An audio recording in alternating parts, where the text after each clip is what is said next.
Welcome to a very special video, everybody. Today, as you can kind of see by the title down below, we're exploring the house of Sultan Pasha, which is a London-based Attar oil perfumery house or fragrance house. Those of you not familiar, Attar oil is usually non-dilute mixtures created from high-grade essential oils. Here, in terms of the aesthetic that's used, there's kind of a combination between traditional approach to Middle Eastern perfumery, which is the Attar oil itself, kind of situated within modern aesthetics and modern appeals towards historical icons and figures. Even the name alone, Sultan Pasha, in twofold regards, it kind of draws on the Ottoman dynasty, which was ruling over the Ottoman Empire, obviously, itself based out of Turkey.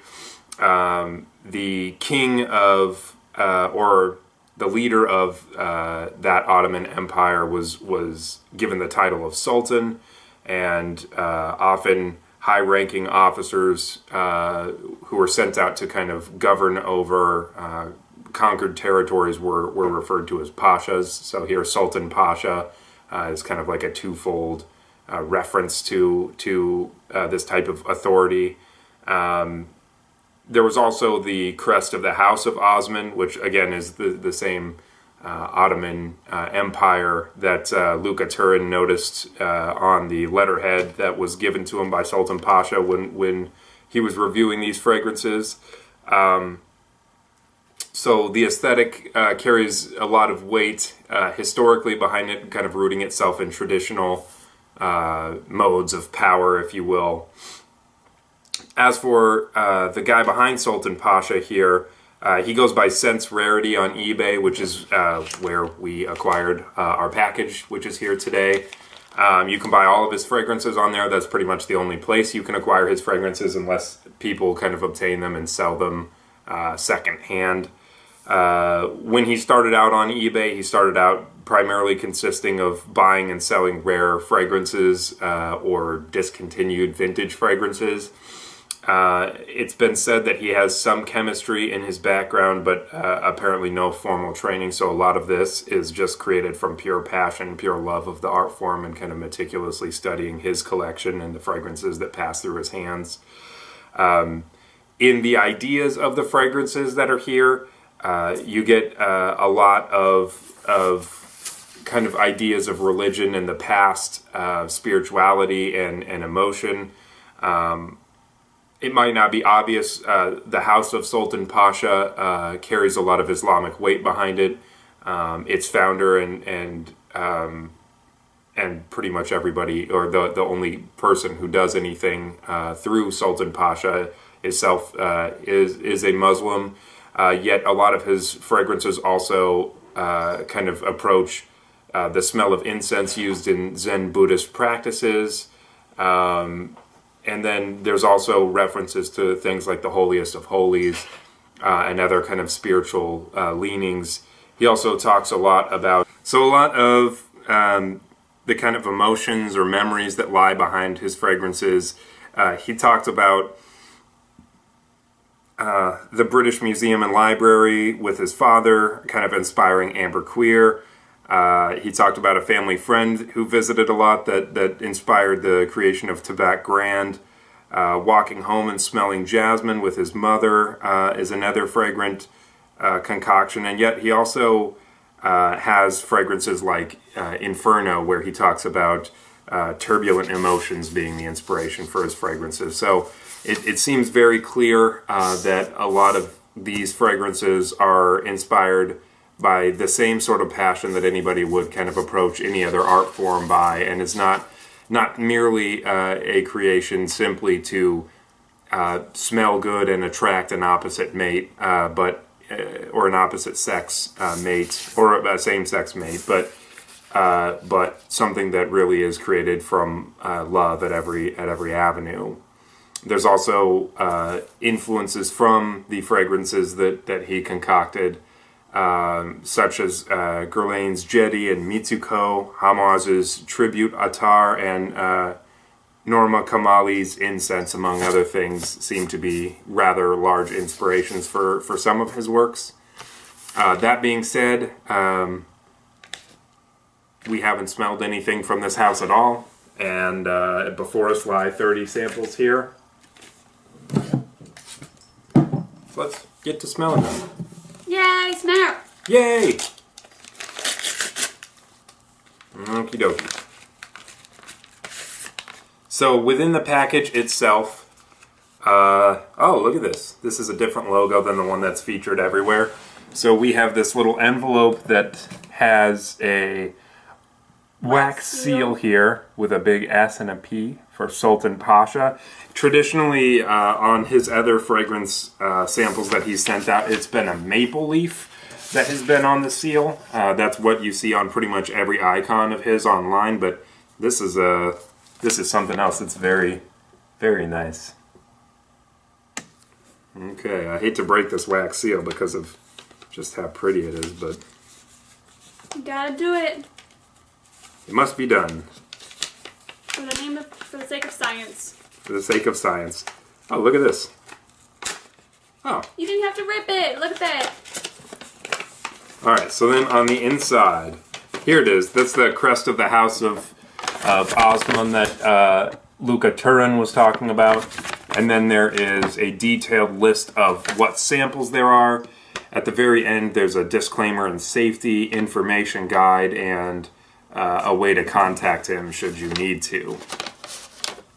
And then I suppose this is all the sets of samples, kind of wrapped in aluminum foil very tightly. Or aluminium. Aluminium, if you're saying it like you would in the UK. Aluminium. I think that's how you say it. At least someone I work with is from Ireland, and he says it's aluminium. I cannot say it because in my mind it is wrong, but... Okay, and then the way that all the samples are kind of laid in there is with some more kind of insulation here, some tape wrapped around them all, some masking tape, and then there's little numbers which are written on each one of these vials here. There's already a really pungent fragrance kind of emitting from this this package here. Do you smell it at all? Mm-hmm. You don't? Mm-hmm. Oh man, smell that. Oh, now I do. Okay. Yeah, it's pretty intense. Pretty fragrant. Pretty fragrant. Oh man, this is somewhat difficult to.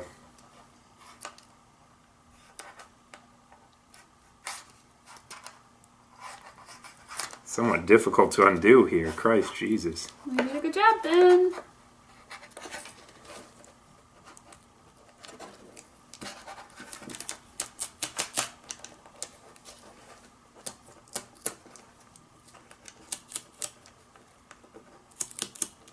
Okay, I definitely now get bigger whiffs. But okay, let's do this. So the first fragrance we are to try here, I'm gonna butcher the name of. It's the fragrance from the house that's beloved the very most. This is Aurum D'Angkhor. I butchered that. I'm terribly sorry. This is what the vials that you will get in the mail look like. They're micro centrifuge pipettes, or micro centrifuge. Micro centrifuge. I can't think of like test tube type things. So if you're used to any sort of biology or chemistry at all, this is what you're used to when you work in small microliters, which would explain the chemistry background. There it is. There you go. Let's do it. So this is the one everybody loves the most from him. So let's see what this is all about here.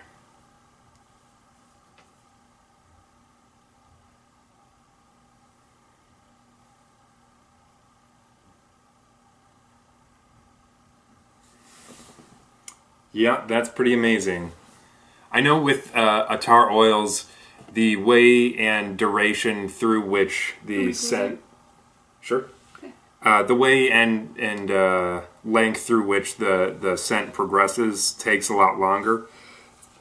So here we're not experiencing in any way kind of the full shape of the fragrance.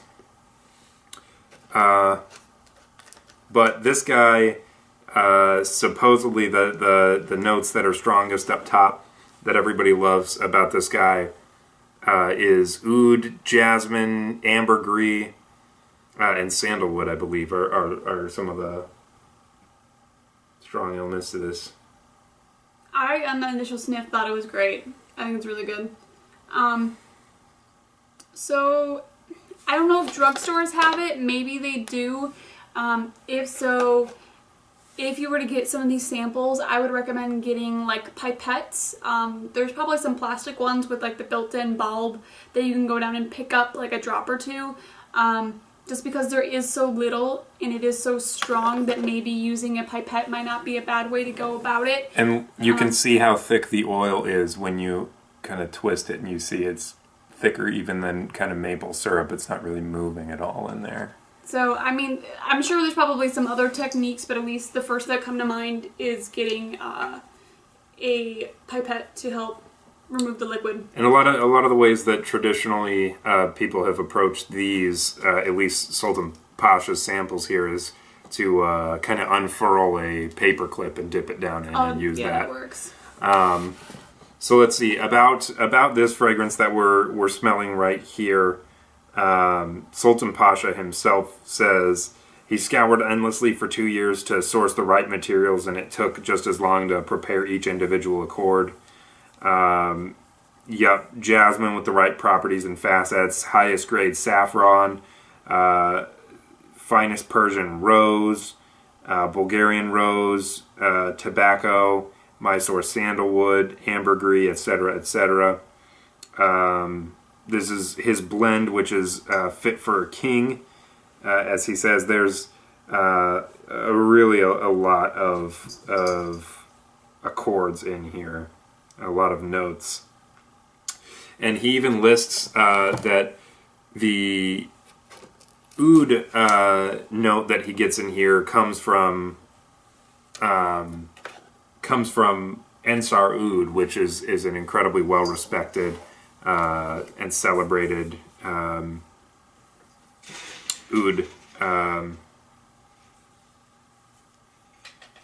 procurer. Yeah, but from first sniff, this is simply amazing. It's hard to really describe what I'm smelling because the few Attar oils that I have smelled have been very few and far between. And it's a lot different than smelling a perfume for the first time. There's a heaviness to it. Yeah. Yeah, and it kind of comes at you as a wall of notes rather than just simply a trickle. Yeah, that's a good way of saying it. But here you definitely get a lot of oud right out of the gate, and it's a great oud. Coming from somebody who loves oud, that's a really beautiful oud note. It's not blue cheesy. It's not too poopy. It's a really nice, well-rounded oud. Yeah, and you can definitely smell the saffron, the jasmine, and the rose instantly. There's kind of some of that creaminess from the sandalwood there as well. I can understand why this is a popular already. Yeah. Right out the bat, I can understand why that's definitely popular. That's really amazing. Mm-hmm. Absolutely amazing. So the second fragrance we are to sample here is Irisoir. I'm guessing this has a lot to do with iris. Let's see here. Iris Absolute, Violet Absolute, Heliotrope, Lilac, Mimosa, Peach, Orris Pallidea Butter, Carnation Absolute, Jasmine Grande, Florum Absolute, Persian Rose, Otto, Violet Lead Absolute. So if you haven't guessed yet, there's a boatload of floral. White Ambergris, Mimosa Absolute, Tonka Absolute, which we're not a big fan of Tonka, so this will be interesting. Sandalwood, Mysore, Cedar, Haitian Vetiver, and Orris Pallidea Butter, plus some secrets, it looks like, based off emojis. So, wow, out of the gate from this guy, that is incredibly complicated stuff, which is already kind of what I'm getting. I can really smell the floral. Obviously, it's really floral heavy, but, like, the first note I picked up was peach. Which, really? Yeah, I thought, like, all of a sudden, I'm like, wow, that smells like peach. And then I looked down, I'm like, oh, because peach is in here. So. Yeah, I get a strong amount of heliotrope and iris right out of the gate with this guy. You can definitely pick up like a jamminess, which I think has to be the peach. I mean, I don't know how to describe it. It feels like it's like a 2-layered fragrance. Like, it feels really light and fluffy due to all the florals and all of, like, the jammy notes up here. But at the same time, there's something holding it down. I guess a better way to describe it, it's like a balloon with, like, somebody holding onto the balloon, like, desperately trying to keep it from flying away. That's, like, the best way to describe what it smells like. Yeah. I think, I don't really smell a whole lot of, like, the woods, like the cedar or the sandalwood at all, but... Yeah, I imagine that's probably in the base, something that'll kind of come out maybe a little bit later. It's... I will say this again because I don't know how clear I've made myself. It is incredibly challenging to go from Western perfumery right into these and expect there to be some kind of seamless transition between genres or categories of fragrance. I don't think there's not really a transfer that occurs really easily. You can smell that and go, wow, there's a lot of florals in here, but... It's not a floral fragrance. It is. It has to be, but it's not But it's not in any way, shape, or form kind of like what we've traditionally in the experienced. floral genre. And so here, I think this is of interest here. So here, once again, this is one of these fragrances where the oil in there is really thick in there. It doesn't really move around. The one I just picked up, fragrance number 3, which is Truffe Blanche. This guy here, the oil moves around easily, as if this were a French perfume here.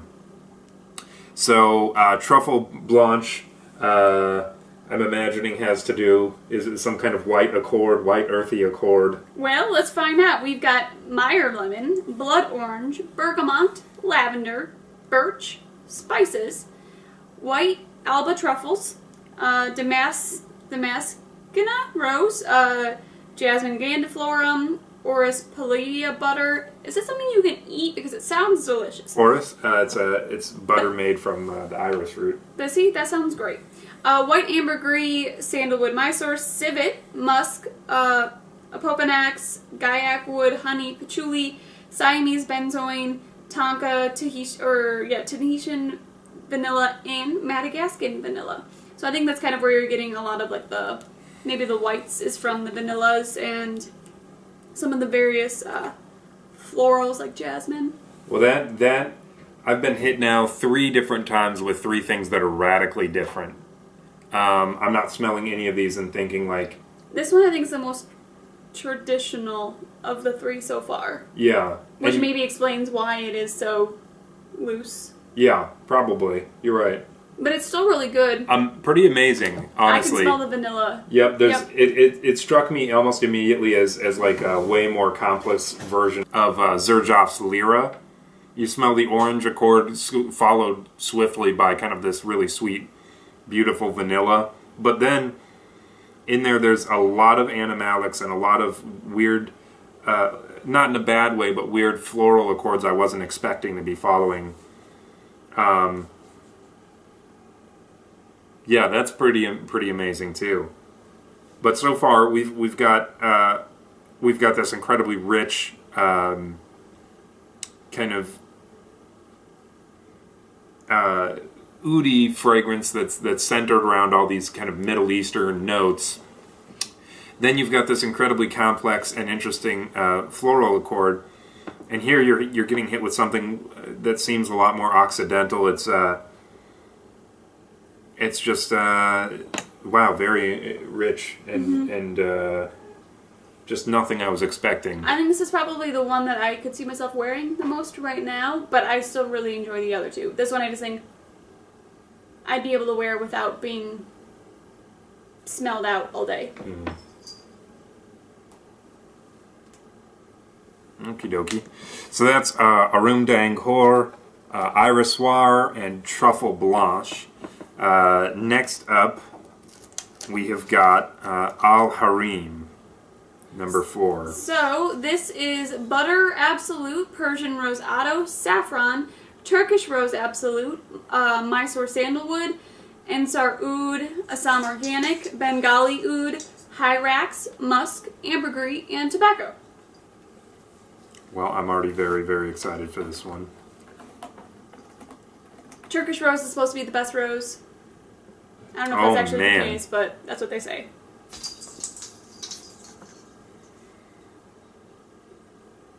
Wow, holy shit. I don't like this one. You don't like that? Mm-mm. I'm not sure why, but... Mm-mm. Yeah, you can't please them all. Yeah, there's... What do you like about it so much? Well, out of the gate, this reminds me of Oud Infini by Ducida. There's that incredibly complex, a little bit cheesy oud accord there. I definitely do get the cheese in this oud versus the previous one. Yeah, and there's rose in there for sure. So it strikes me as a rose oud combo. I wish... I'm going to have to wear this one to really figure it out because I'm hoping that the rose really opens up and becomes more jammy or more helpful to the really complex cheesy note there. You also get the sharpness of tobacco in there. And yeah, that's really interesting. Yeah. You want to smell it again? Nah, I'm good. She's not necessarily a big fan, but that's okay. all right, so following those, now we might get our big rose accord with Ensar Rose. That's our 5th composition here by Sultan Pasha. And a rose by any other name.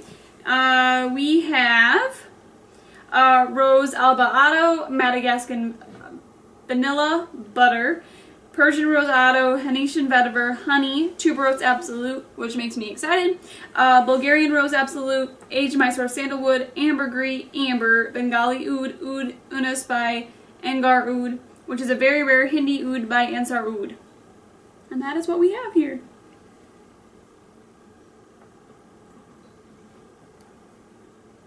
Wow. Again, I keep saying wow. I like this one. It's almost like it's almost like he's speaking a different language. If you've studied philosophy at all, the shift that's occurring here is kind of like studying any other type of philosophy, and then delving into Hegel, and you're just he's doing something similar, and yet the language he's using is so radically different. It's so hard to find words to kind of describe what we're smelling right now. Yeah. This one, this seems just initially like this is kind of one that could pair with Al Hareem here. This might be a little bit more sweet and comforting. It's almost as if the oud has been taken a lot down and the rose has been amplified here. This is more my type of rose oud, but the best way, as silly as it sounds, it smells like you walked into a bakery, even though it's not baked goods. Just the way that, like, the spices that are there, so it's not like a sweet bakery. It's not like a boulangerie that you would find in France, but it's more of just all, like, I don't know. Do you understand what I'm trying to say, though? Like, yeah. You smell a lot of spices, but it's not really spicy, but it's light, but it's got something savory to it, too. I don't know. I can't, as Weston was saying, you can't really describe what it actually smells like, but it's good. It is good. Really good. That one's really quite pleasing. So up next, Thebes 1, which I'm assuming means Thebes Grade 1. There are multiple Thebes. Yeah, and I think between the multiplicity of variances that he does on his fragrance, I think are just different. like quality of ingredients that he's utilized for these guys. So this one has bergamot, muguet, I'm not sure, M-U-G-U-E-T, aldehydes, Parisian Rhode Otto, orris butter, Bulgarian Rose Absolute, Jasmine Gandiflorum Absolute, Musk, Vetiver, Ambergris, Musk, and Animalics. Ooh, Animalics and Musk. I'm excited about this one. Gimme Yep. it, stinky. That's super musky. It is, but it's a sweet musky though. I think. Oh yeah. Yeah. I love this. I also for sure get the aldehydes in here, which it's one of those things going into Attar Oils. There's few things that I thought would be very difficult to pull off in there, and aldehydes are one of them. That's very amazing. That smells like an incredibly rich vintage perfume for sure. But to speak of Thebes 1, so far from me, Thebes smells an awful lot like what I was kind of hoping My by Bogue would smell like. When you talk about these old kind of female oriented French perfumes that utilize a lot of animalic notes and a lot of musks and aldehydes, that's kind of what I've always wanted it to smell like more so. You usually get stuff that decenters itself too far and winds up becoming kind of just a monolithic perfume that just does one thing. But this, from just again initial glance or initial glancing blows with it, it smells like it's very complex, which I like. So next on our list is Gardenia D'Borneo, which has Gardenia Enfleurage, Jasmine Saint Blanc Enfleurage, Lavender Absolute, Tuberose, Tuberose Absolute, Gardenia Absolute, Sandalwood, Mimosa Absolute, Violet Leaf Absolute, Bois de Borneo, Rare Borneo Oud by Ensar Rose, Katafray, Katrafay, Tonka Absolute, Calamus, Venetian Vetiver, Galbanum, Civet, and Ambercuir. Man, that is photorealism in a bottle. That smells like a fucking garden, for sure. And it smells like an incredibly opulent garden. That's amazing. You walked into it has to be like a greenhouse, right? Or some sort of greenhouse because it's so contained and just... Yeah, but yet it's so rich and vibrant. That's one of those perfumes you smell and it just makes you fucking happy because, like, that just, truly, it's amazing. It smells like, it really just smells like nature's been contained in a bottle. Just like, I smell like, I know like right now we're in December. We're in December, but smelling this, I feel like, wow, it's spring outside. I could just go outside and pick flowers right now. Only. This is, wow. Man, this sample set is unlike anything I've smelled. This is just, do you know what I'm talking? I mean, like, most fragrance houses don't have fragrances that are this varied. Even in, like, their men to women's range, like, the differentiation that's occurring here, it's covering everything. This is really amazing. But at the same time, kind of like how Guerlain has its signature wall of fragrance, or, you know, the various tells of houses. I feel that this house also has a very signature sort of element to it in regards to how beautifully blended they all are and how opulent they all are. Yeah, I mean that's a good way to put it too. So next we have is Vetiver Blanc, which I'm assuming has no vetiver in it at all. It doesn't. This is probably like a really dark, spicy fragrance. Gardenia Absolute, Tuberose Absolute, Indian, Galbanum. There we go. Tuberose Absolute, Gras, Bourbon Vetiver, Gaiac Wood, White Ambergris, Sandalwood Mysore, Musk, Javanese Vetiver, and White Ambergris. So we've only got two different types of vetiver. We got bourbon and Javanese. Well, but not Japanese. It's specifically with a V. So it's happened. This is the first fragrance I don't like from the house. no, it's gross. Oh man, that smells like rotten food or something. I don't know. Don't like it. It's very opulent still. I feel. And very well blended still, but it's very sharp though. There's something incredibly sharp and biting about it. Yeah. Nope. That's Vetiver Blanc. Thank God, honestly, that I don't like one of these. I'm smelling these and I'm kind of turning into a little bit of a panic here. Like, oh shit. Do I really need to I up until this point, really smelling all of these, I've been like, I could use a bottle of that. That's fucking amazing. Do we want to start working 3 jobs a piece? We want to start working 7 jobs a piece. This then is we can amazing. afford it, yeah. Okay. So I am pretty excited about this because when we pulled it up, it's got like toffee as like the image of the perfume when you grab it. It's got saffron S, bitter almond Hold S. on. We didn't even tell them what it is. Oh, geez Louise, but I want them to guess the name after I tell them all. Oh, okay. Okay, Sounds here good. we go. Heliotrope, Orris Butter, Osmanthus Absolute, Orris Butter, Papanax, Chocolate Absolute, Sandalwood Mysore, Honey Absolute, Tonka Absolute, Musk, Ambergris, and many more, which is what it actually says.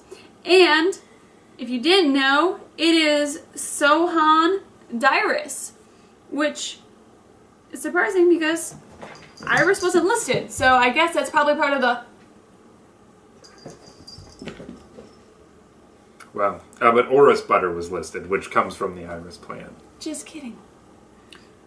Oh, wow. You Yeah. really get the honey. I got the honey right off the bat. Not a pissy honey, but a honey. Not absolute pour le soir, but honey. Yeah, but honey.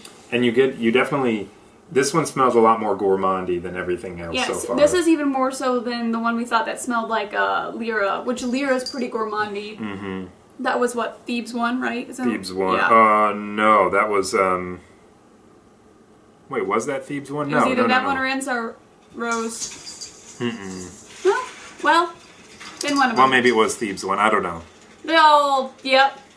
But yeah, this one is definitely more gourmandy than the other. Really interesting. Really interesting. Wouldn't wear it. Yeah, I'm not sure. I'm not sure what this one. I'm not sure what to describe at all here. I think Tonka for sure comes through. I wish I smelled more chocolate. Maybe in the dry down. Maybe. We'll have to give this one a full wearing here to kind of figure out better. All right. Now, this guy is going to give one of my favorite fragrances a run for its money here. Run. I really am a huge fan of the Narciso Rodriguez Musk Oil for Men, which gives away the fact that this is a violet-based fragrance, based on the name anyway. And it has violet, bergamot, lilac, Meyer lemon, orange blossom, hawthorn, mimosa, iris, heliotrope carnation, violet leaf, jasmine, gandiflorium, absolute, rose de may, lang lang, lily of the valley, sandalwood Mysore, musk, vegetal, amber mix, which is benzoin, syrax, vanilla, labdanum, tonka and patchouli, tonka, Tunisian vanilla absolute, and white ambergris. Holy shit. This is Violette Noyee, I believe. Which is number 10 so far. So far we've made it through 10 of these. So we talked about the gardenia being very much like a garden. Yeah, very photorealistic. This is more like your mom and pop garden. This is like you're sitting out in your family's yard type garden. It very much smell the flowers. You can very much smell the like vegetation. I like that he said vegetal blend because this smells very earthy, very floral but it's more homely. Very homely. So very beautiful though. Holy shit. I think women might be able to pull that off a little bit better than men, but I Agreed. think it definitely could be both. Okay, so this next one's a bit of a mystery here. We can't find anything online about this guy. This is a Maleficent Rose. So we need your help, gang. Help Scooby-Doo figure out who did it. I don't know. I was trying to go with a mystery joke here. The first thing I could think of was the mystery ink.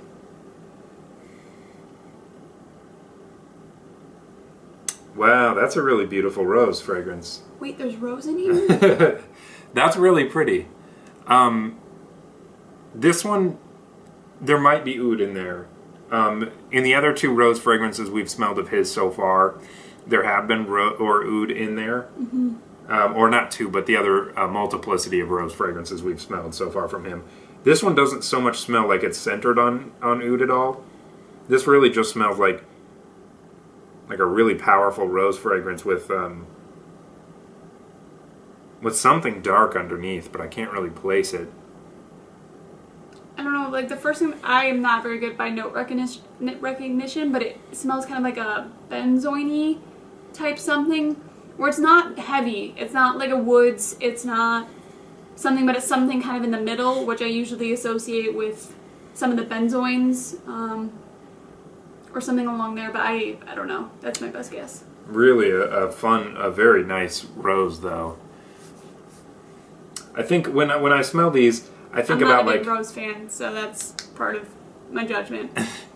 When I smell these, I think about what fragrance could this replace in my collection, and then I kind of like to gauge it against other fragrances. I mean, that's how language works, of something that you don't really have a language for in a lot of ways.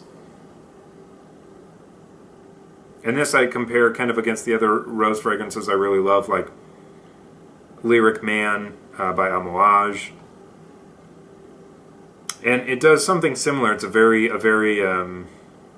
bold and very kind of dark, kind of leaves still wet, thunderstormy type of rose. No, I like that a lot. It's got rose. Okay, let's try this one. So the next one, again, on his eBay page, he doesn't have the notes for, but Fragrantica does in this case, and this one is Shamamah. This one is Shamamah. Shamamah. And it has patchouli, henna, sandalwood, labdanum, cyan, benzoin, and musk are the notes that are at least listed on Fragrantica, which we all know that it is not always perfect.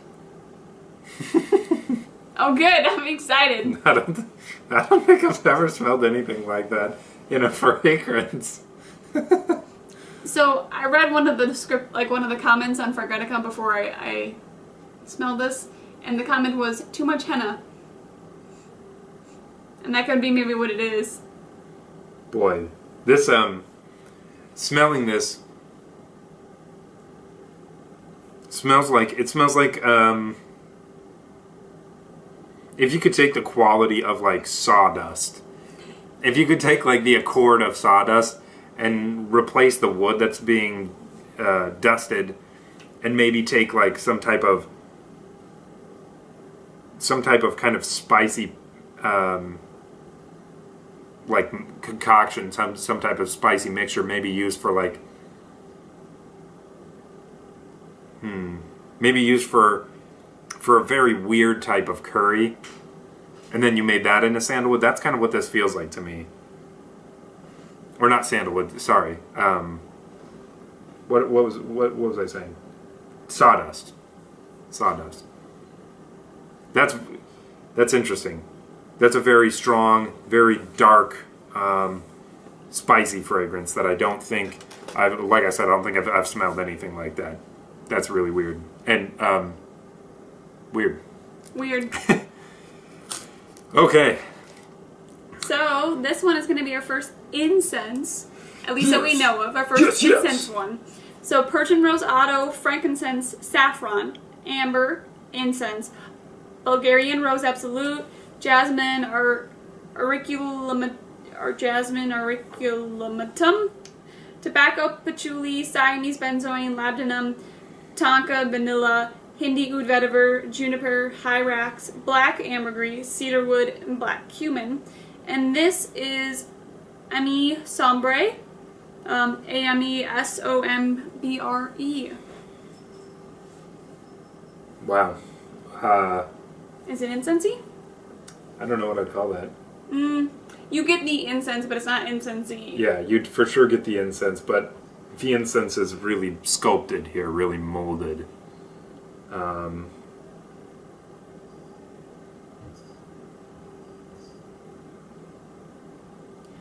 I guess a lot of these remind me of coffee in regard, or like wine, for example.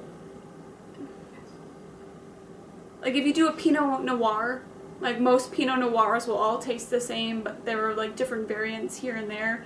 And I'm not saying that all of these smell the same, because they have very different characteristics, but at the same time, they're all very similar at the same time. I don't know. Which I think that's just because this is your first experience with Attar oil. Which is possible. So Yeah. if this is your first experience with Attar oils, be prepared to be me. Yeah, you'll maybe a break is good. It might not be great that I'm bombarding us both with all of these fragrances. I put open a link on Fragrantica in the niche and indie forum to kind of discuss these as I work through them. I've created a thread just called Sultan Pasha about Sultan Pasha's works, which I'm going to be attending to after kind of vigorously working through all these. Yeah, this one is really, you for sure get a lot of incense in this, I think. Definitely. I said that was one of the first things I could smell, so. But you get, but it's not it's not like a L'Avignon type incense, though. No, it's not like an Avignon. No, it's definitely not. Yeah, but it's good. It is. That one, I really enjoyed that one. So right now, we're still doing pretty good. There's only one of these so far we're not a huge fan of. 2 for you so far. Well, 1 for me. 1 for you. What was the other one that you didn't like? I don't know. It probably had rose in it. No, actually, it was the Hareem. Oh, yeah. So, the next one is Narcotic Dream, or Reve Narcotique. At least I'm assuming that's what it is, because Reve is dream, and it looks like narcotic. Yeah. The notes are Gardenia Absolute, Tuberose Absolute, Lang Lang Absolute, Heliotrope, Tuberose Absolute, Rose, Damascena Absolute, Jasmine, Sabac, honey, black seed oil, nutmeg, black and gray ambergris, beeswax, Mysore sandalwood, rosewood, Tulu balsam, tobacco, resin, precious blend, musk, castoreum, and civet. Dude, Yeah. What the fuck, dude? This is another one of those fragrances. I have no idea how to begin to talk about that. It's like a really sweet. Yep. I get the honey. beeswax. I get the honey. Or beeswax, yeah. But you definitely also in my mind get civet. Like in my and mind, hyrax. Yeah. I love civet from Zoologist, and I'm like, this is a honey version of civet, and it's definitely got florals in it.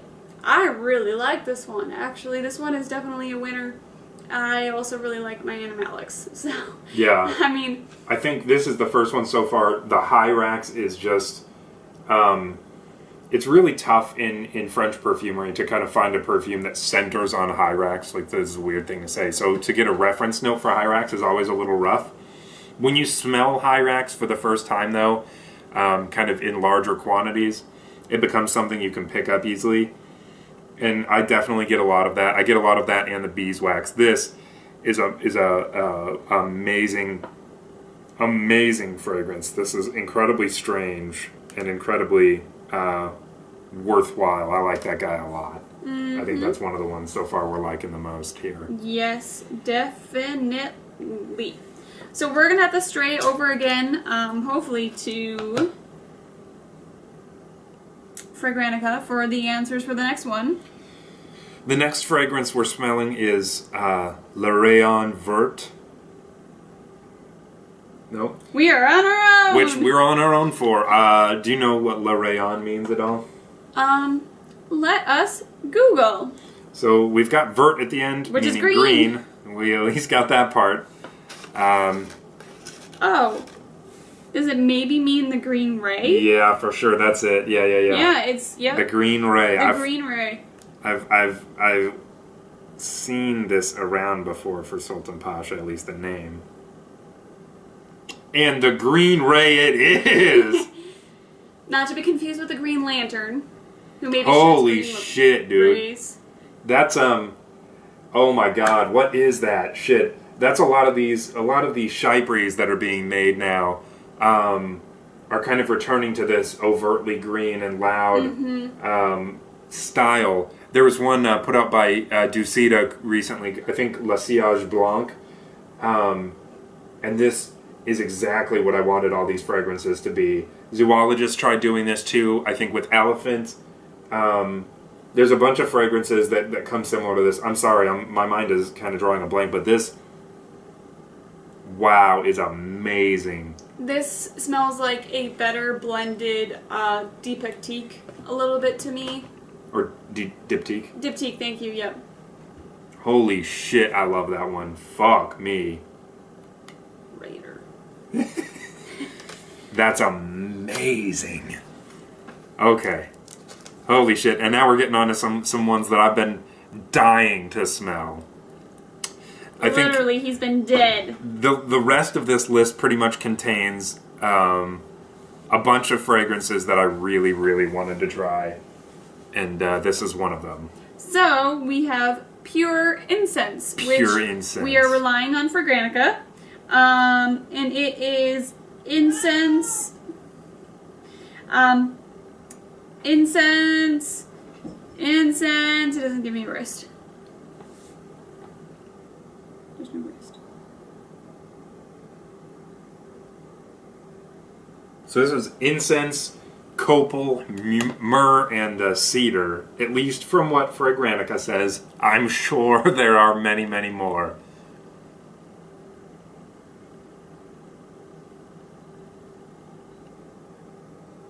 His mind's not blown. No. That's a lot more myrrh heavy than I was expecting it to be. Yep. Yeah, that's all that it was happening there. Yeah. I was sitting there smelling it, and I'm in my mind just thinking like, wow, that's pretty heavy on the myrrh. This is the one. I'm sorry I haven't been doing this all along, guys. My excitement is kind of bubbling over smelling these, but this one is the fragrance that was heavily inspired. What did I say? By the infamous or famous Norma Kamali's incense, which I haven't smelled at all. This one, as it stands, I'm not sure how much I love this one. I gotta wear this one to really kind of feel it out. This smells like a very sweet incense. You're getting a lot of sweetness from that? Mm-hmm. See, I'm getting a lot of dryness from it. The myrrh is hitting me like a brick. Well, I mean, I smell the myrrh and I smell that it's dry, but in my mind it just is like maple syrup just coming down the smell train. No, it's good. I enjoy that one. It's definitely more incensey than one of the last, whatever one that was, that we smelled with the incense. Oh yeah, Reve Narcotique. Oh yes. Okay, so that was pure incense. Next up, we've got another one I've been dying to smell. This is Tobac Grande, which is inspired by when a certain family friend would come to visit our villa. There he is. He would ride on his huge horse and always have a pipe in his mouth, which gave off the scent of the finest, sweetest tobacco in my life. So we've got, I'm excited. Hawthorn, saffron, cognac, coffee, tobacco. Saffron, osmanthus, Damascus rose, heliotrope, tonka, absolute, tobacco, honey, raw cocoa, jasmine, gandiflorium, absolute, tobacco, hay, tonka, absolute, amber, ambergris, musk, civet, immortal, castoreum, Hieracium, Bengali oud, vanilla, Virginian cedar, Himalayan cedar, and cade. Damn, dude. Damn it. Smell that shit. That really smells like $100 pouch of tobacco, dude. Like it's fresh. not sweet, dude. There's nothing sweet here. Really? No. Damn, dude, what's wrong with it? I'm getting the sweetness on this guy. This to me is very dirty, very tobacco-y. I mean, I don't like it personally because it's just Really? You don't like this? No, because in my mind, it just smells like tobacco. It just smells like waiting for someone to start smoking it or start chewing it. I mean... Holy shit, though, dude. I don't know. That smells like tobacco I could never afford. Damn, what the fuck? Well, I mean, with how expensive these perfumes or Attar Oils are, I mean, it's pretty close. All right. But, I mean, don't go thinking that's going to be like a tobacco vanille, because it's not. not. If you do, there's something wrong with you. Because it's not. Okay. Next up, another one that I've been really excited about, and one I'm sure Jess is going to be appreciative of. It's got amber. It's got amber. This is It's got Rever. It's got Rever. This is Ambrecuir by Sultan Pasha. One of my most favorite excursions was to the British Museum, and it's where the glorious British Library was formerly located. I remember as a child my father showing me all the mummies and their treasures, but one of the most memorable parts was when he took me very briefly inside the library, where I was truly overwhelmed by all of these books. Ambrecuir,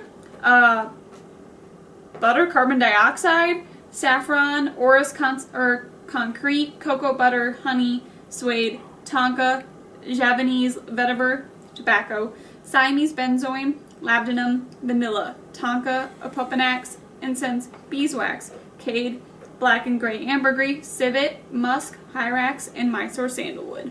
Holy fuck. Am I gonna rub it? Dude, I hats off to you, Sultan Pasha. We're a little over halfway through. This is amazing. It was really good. Amazing. I have no idea. I'm half tempted to abandon perfumery altogether and just become a Sultan Pasha fanatic. Extraordinaire. This is just simply... Wow, dude. Wow. That's, When we got, how much did we pay for all these samples? We paid, about, I think, 80? like 98. 98, yeah. Close to $100 for all the samples to arrive. So when you look for sample sets online, he only does them every once in a while. I'm sure if you message him, he'll find a way to kind of guide you towards when they'll be available next, or get you in contact as soon as they do become available again. But what you're getting here is incredibly worth it. And if you're going to start with the Attar Oils, you might as well start out with the best of the best. And, I mean, was it Nikolai Sense or Sense by Nikolai? Yeah, Sense with Nikhil. Yeah, or Nikhil, there you go. Really recommends and said that Sultan Pasha some of the best ouds he's ever smelled. Yep, and some of the best fragrances overall. One of his favorites is Aurum D'Angkhor. So this is kind of how we got kind of introduced to him, I think, was through his YouTube videos. And I was really wanting to get into Attar Oils. I think Nicolas Frags is the way to go to kind of start learning about all this stuff. He puts out some really incredibly educational and brilliant videos. Mm-hmm. I think he's one of the most indispensable figures in the community. I've been watching his stuff for a long time, and when I saw him put out some videos talking about Sultan Pasha, I finally said, you know what? This sounds like this is right up my alley. There's a great way to get a lot of samples from his stuff to be able to kind of start smelling. This is above and beyond. I can't tell you how great this is so far. This is amazing. Yeah. So the next one is Oud Requiem. Yep. Yep, and we are flying blind other than the fact that it most likely has oud. Oud Requiem. That's an interesting name. I wonder how it'll play out. Let's find out. Wow, holy shit, dude. It's like going into each of his fragrances from how they're described, from the name. You think you have a good idea of what the best possible outcome could be. And for nearly all of these, which is an impossibility in my mind, certainly there's no chance that they would all be perfect and be 10s out of 10s, 20s out of 20s. But for more than I could have ever imagined there would be, they're blowing the roof off what I thought would be there. That is real strong oud. Real beautiful oud. And this is, out of the group we smelled so far, pretty close to the most blue cheesy. One of the other ones was pretty blue cheesy as well. I think one of the other ones was, I don't get so much a blue cheesy accord here. This one's... But this is also really animalic-y oud as well. So I get a little bit of the blue cheese, but mostly the animalic oud. Unlike some of the earlier ones that we smelled that weren't so either blue cheesy or animalic. This one is definitely more of an animalic. Which would make sense with the Requiem. Yeah. Hey, Lavender. Lavender. What do you think of this?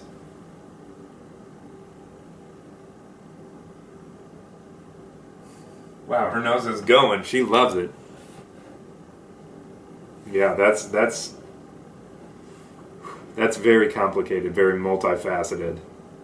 I don't know what I'm dealing with there. I'm out of my depth. I feel like all of these samples so far have completely ruined our Journey to Oud video. And that our Journey to Oud video is now obsolete, because it doesn't really explain any sort of oud at all. So the last one, just kidding, we've got like 600 more to go. Here is another fragrance I've been most excited to try. Oh, yay, me too! Which is Café Ambre Noir. And, this one doesn't come with a story on its eBay page. But, let's see, it talks about rum, coffee, tea rose absolute, xanthium? What's this? Hyacinth? Hyacinth! That's a flower. Okay, so tea rose absolute, hyacinth, Cambodian oud, spices, tobacco, coffee, white ambergris, beeswax, cocoa, H. patchouli, Bengali oud, musk, labdanum, Madagascar vanilla, Siamese benzoin, styrax, castoreum, cade, gaiac wood, malt, and coffee. Wow. Wow, dude. Oh, man. Look at that. You definitely get the alcohol up top. Yep. Not in, like, the sweetness of rum, but in, like, the alcohol, like, the ethanol itself hanging out. The ethanol note. It's very dirty of a coffee, but you get that coffee note in there. Very sweet, I think. Yeah. Very, This smells like a boozy coffee. Very much like... a Sean Connery sophisticated, smoking his pipe. Drinking Kahlua. Yeah. Yeah, really, it's Sean Connery's pipe and Kahlua. But very, very good.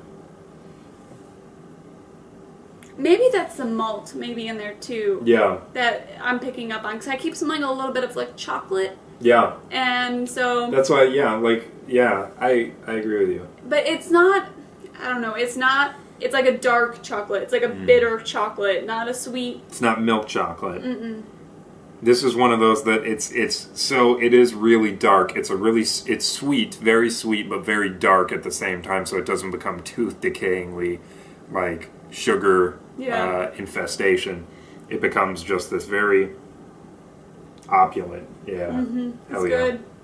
Hell yeah. Okay, up next is Truffe Noire. Not to be confused with Truffe Blanc. Yep, it is, I suppose, the diametrically opposed Attar oil to Truffe Blanc.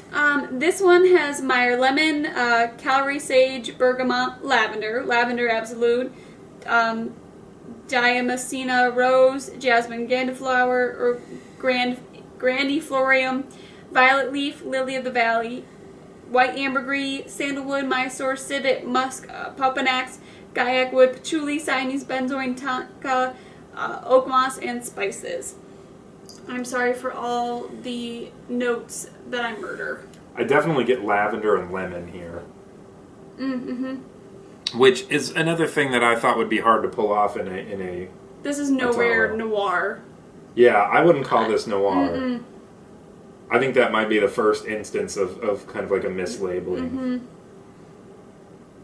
I mean, I get, like, it smells kind of caramely somehow. Just like in the... I don't know, do you smell that? Yeah. So this would be like a fougere from the House of Sultan Pasha. Yeah, for sure, just a really interesting fougere from Sultan Pasha. Yeah. I honestly, just from smelling this, feel like I'd put that near like Invasion Barbare.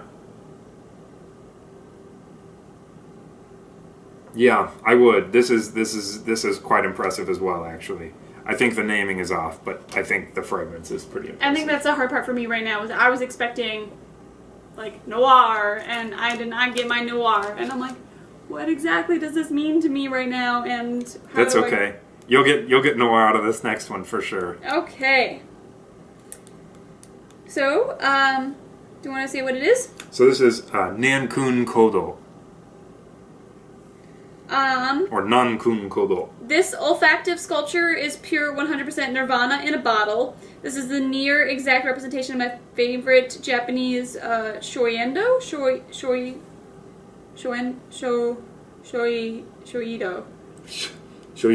Shoiedo. Incense Nankun Kodo.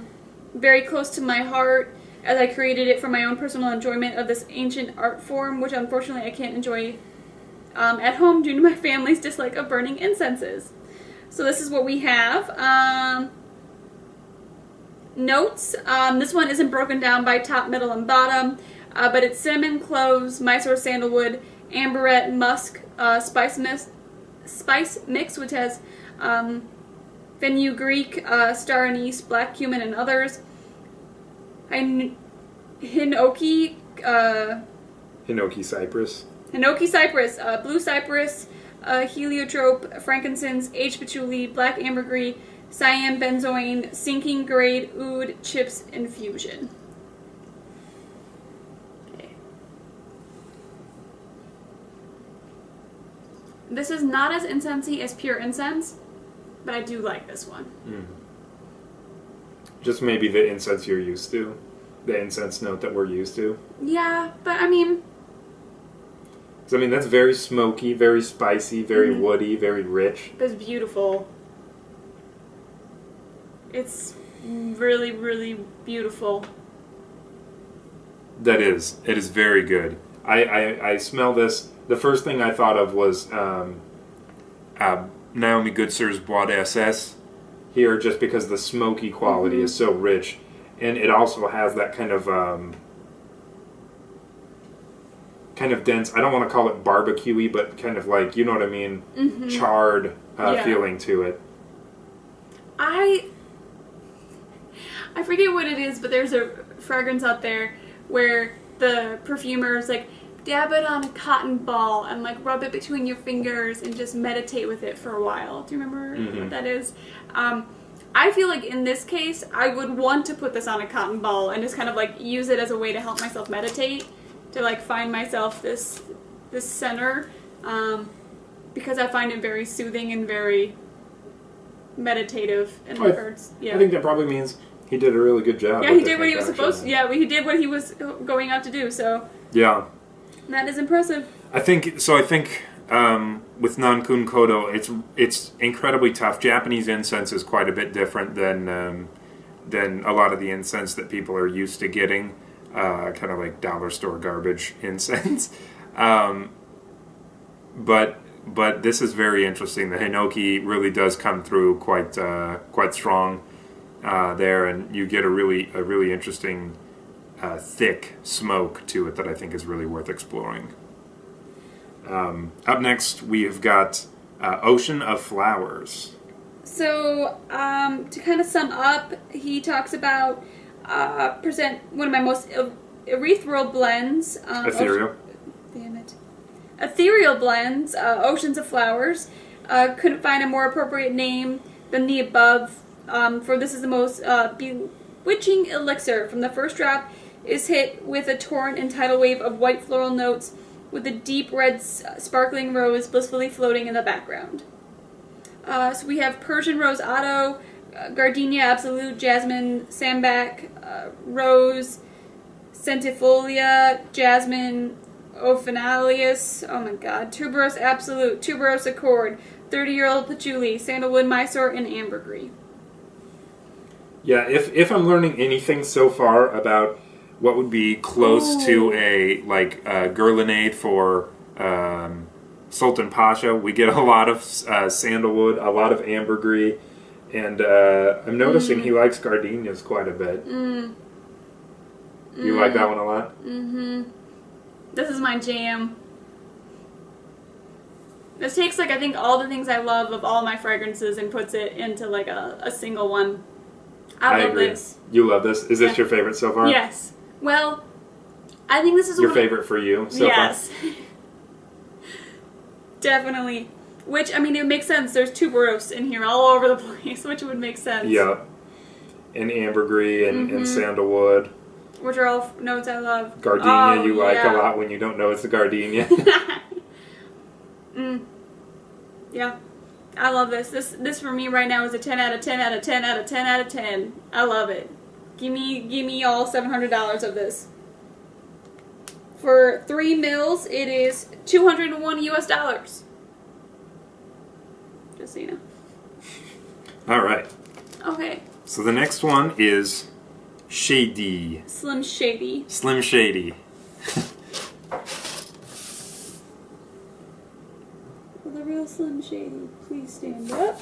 Please stand up. Okay, hold on. I don't know if I'm going to have it on here.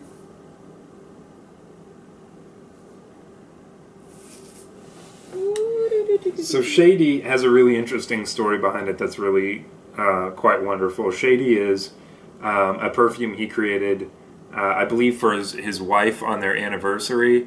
Shadee, I think, encompasses to him a lot of memories of his wife, and is surely by no means an attempt to replicate her beauty. But I specifically composed this for my beloved wife to commemorate our 5th wedding anniversary. Thus, I decided to call it the Shadee Blend. I made a promise to my beloved that every year I'll create a new rendition of this most wonderful elixir using a different top note. The word Shadee means wedding in ancient Sanskrit, and all Indian languages based upon it. And there are all sorts of notes in here, but as we've already given a caveat, musk, sandalwood, patchouli, looks like we got some tuberose, looks like we got some turmeric, some jasmine and rose for sure, as well as gardenia. Go figure. And yeah, that's what we got in here. That, I think, is one of the most elegant floral fragrances I've ever put my nose on. I still like Oceans of Flower better, for me personally, but that's good. Wow. I think there's a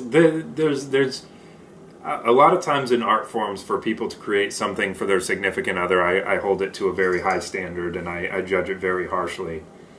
Because I think, to show the work that you put into something for the love of your life is really a large feat. But I think he's succeeded enormously with this perfume in creating something that showcases his love here. This is something special. I like that quite a bit. That's pretty amazing. You can pick up pretty much every floral note here really sharply. There is gardenia for sure. There is rose for sure. There is jasmine and tuberose. This is amazing. This is really good. Hi, Moody. Okay, up next. Be careful because some of them go up. So You know what I'm saying? Like when you ripped apart the tape, they didn't all come. Oh, I see. 27, 28, 29, 30. Oh, and there's a 31, which isn't listed here. Surprise! Sultan, what is the 30? Okay, hold up. I'm getting ahead of myself. Okay, so, hold on. I'm trying to see. No, because I hate these. Okay, you're going to have to help me with this one. Okay, so this is, you're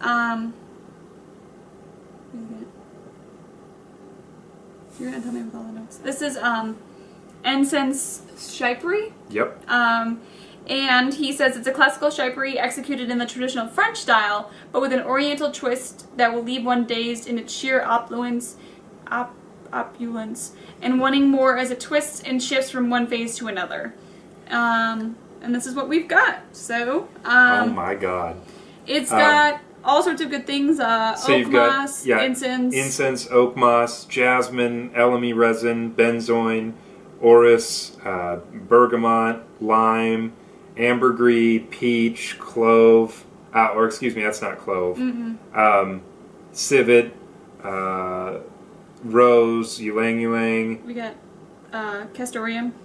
Castoreum. What's this one? I don't know. We got all sorts of really Rosewood. crazy stuff in here. Holy fuck. That one's another one. That one's another home run. Holy shit. I get citrusy in here. Oh yeah, I get a lot of citrus jam-packed up there. I get the oak moss for sure, as well as the jasmine and the incense. I like this better than the other lemon one that we smelled. Yeah, as an incense fragrance. This is amazing. See, I don't think it's an incense fragrance, though. I don't smell the incense in here.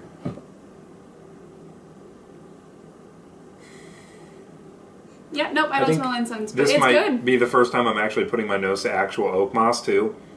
Since the way that the IFRA regulates fragrances, you don't really smell it in French perfumery a lot, if ever. Holy shit, though! What do you think of that? I really do like that. That's amazing. Wow, yeah, you get citrus a ton in here. You get the peach in here. You for sure get a lot of white florals up front. There's animalics hiding below. I'm excited to test this one out. This is going to be amazing. Holy shit. So, the next one is Canival D'Havana. Oh boy. Welcome to Old Havana during the 500-year-old ritual of Cuban Carnival. The air is rife with smoke of the finest rolled cigars, along with the scent of spilled Cuban rum. Beautiful heated bodies with gardenias and tuberose in their hair are dancing away in their stupor to the drums and generating intoxicating mix in the air alongside the scent of exotic fruits that Cuba is also so famous for. We've got mango, which is created with the natural apricot accord rum, so mango rum, frankincense, tuberose, tobacco, gaiac wood, sandalwood, tobacco, sage, cedarwood, castoreum, hyrax, musk, and styrax. That's interesting. But not a good interesting? Oh. It is a good interesting. Meh.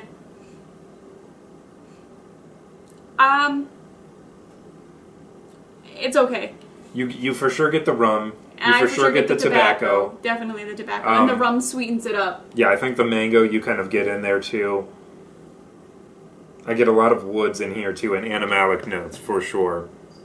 This does smell a lot like a festival would, kind of like... You think so? I think so, yeah. You smell kind of sweaty bodies dancing about. You smell kind of some smokiness burning in the air. Yeah. You can smell the booze and the tobacco for sure hanging out in there. Yeah, I get that. This one's not my favorite.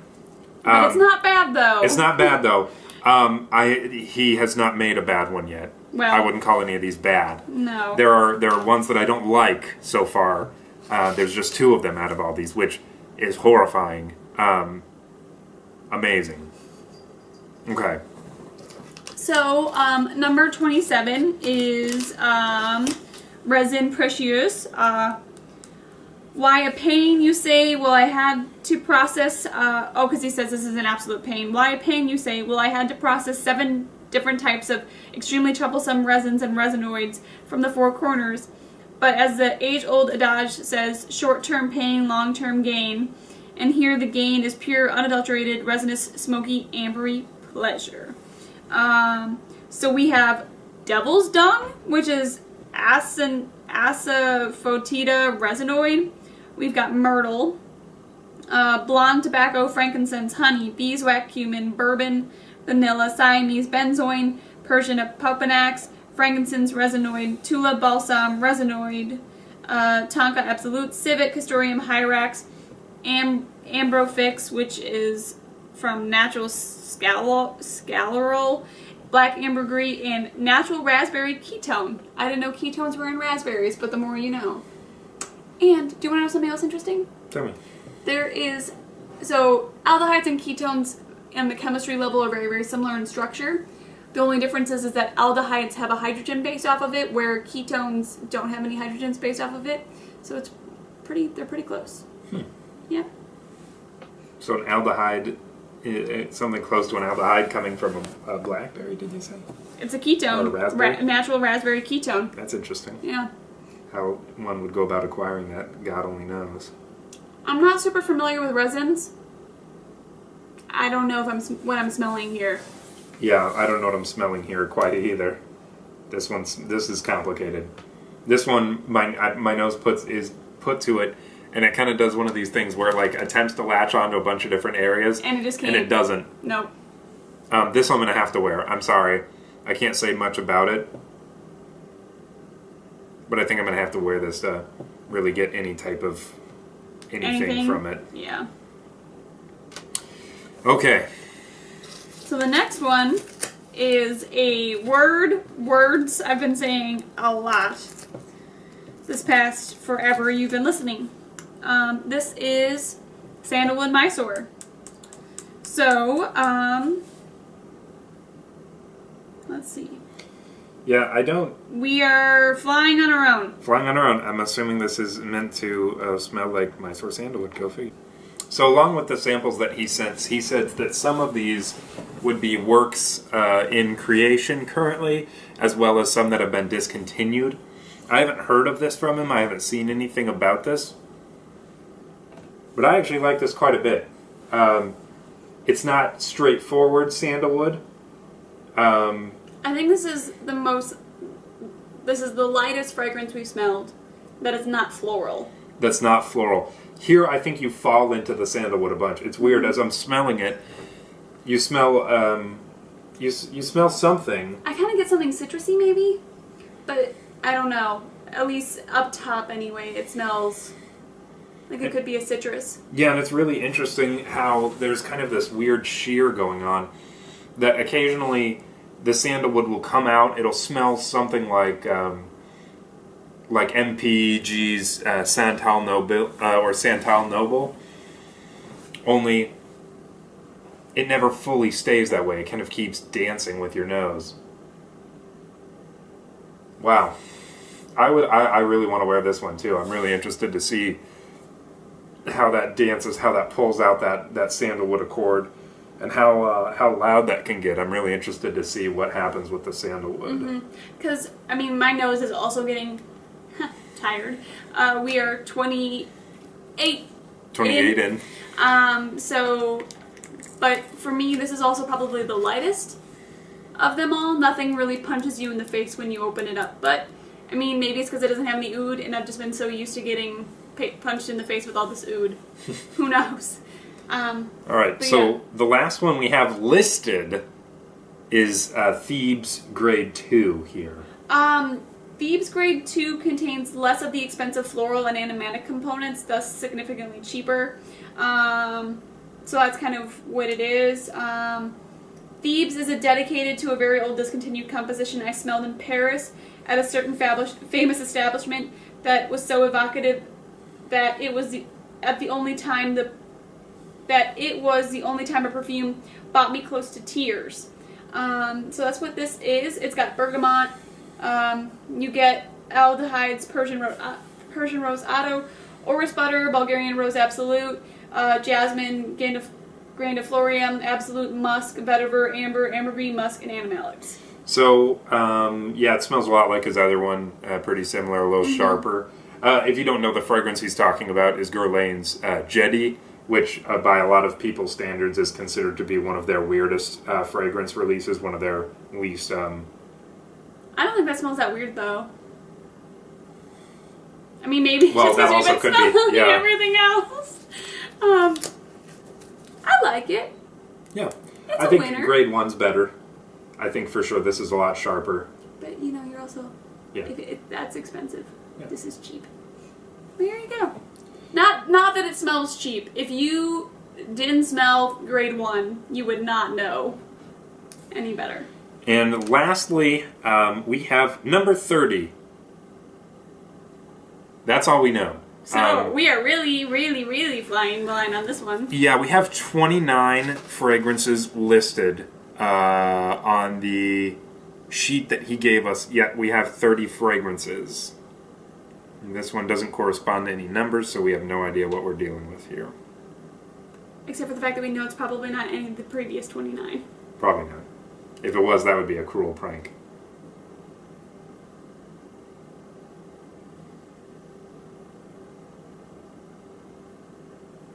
Wow.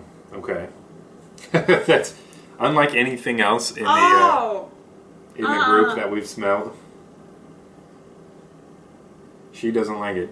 It smells very green, kind of, but at the same time... I smell just grease. I smell like you're a car mechanic, you're dirty, you've been smoking, you've been... Smoke, you get a lot of smoke here. There's for sure some kind of incense in here, maybe animalic accords.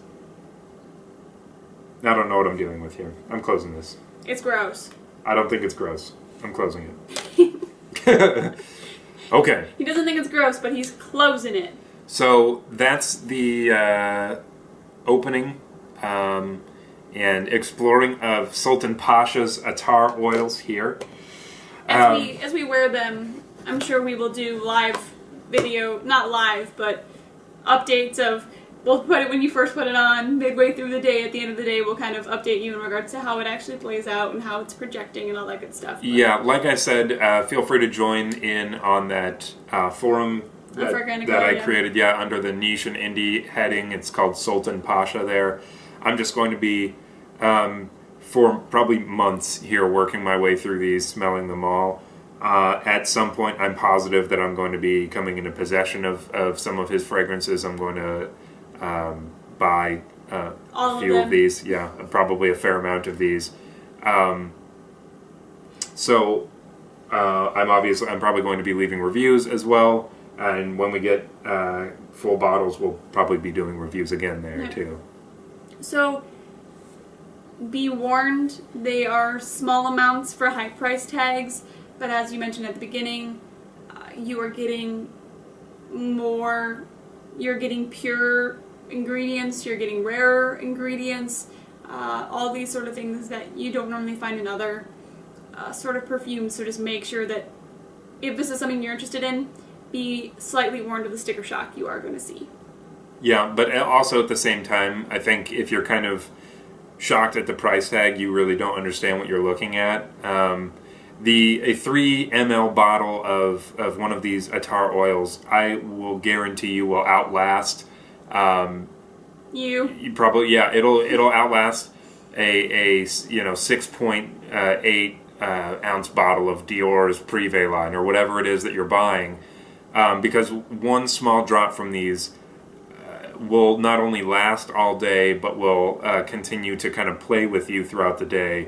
Where even perhaps your strongest perfume, if you really do buy it in a large quantity, your price tag is probably also going to go up there as well, because it's also probably pretty concentrated for it to last as long as it does. So I think even looking at the price tags of a lot of these guys, I've been actually somewhat shocked that they're as low as they are for all the ingredients that we see listed here. When you look at other brands like Abdul Samad Al Qureshi and their Attar oil line, it seems like they're upcharging a lot more for a lot less that you're getting. I think Sultan Pasha being a one-man affair makes it easier to cut costs, especially when he uses some of the folks' resources that he does. But like Jess said, if you're coming into this from the Western perfume angle, you might want to kind of read up a lot more on Attar Oils than just being like, oh wow, somebody told me this is good, I'm going to buy a bottle, and then getting your ass handed to you when you look and find a 1 ml bottle running for $150, $200.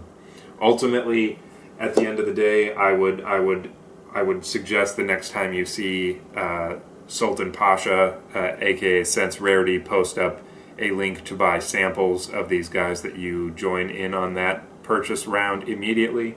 By the time I had understood that I wanted to go with Sultan Pasha, the first time through I missed my chance. I just caught in on the end of the sale. It had ended pretty much as soon as I was interested in looking at it. And I regret that I didn't have a chance to smell these sooner, honestly. Yeah, but this one had more of the fragrances in particular that we were interested in. So That's remember true. We looked at it and there were some that we were a few missing, so just That's sometimes true. there's a light at the end of the tunnel even though we don't know it yet. Optimism. But ultimately, Thumbs up all around. amazing shit. Truly amazing. So be prepared for more videos, follow-up sequels, prequels, trilogies of Sultan Pasha. Rock on, dudes. Rock on.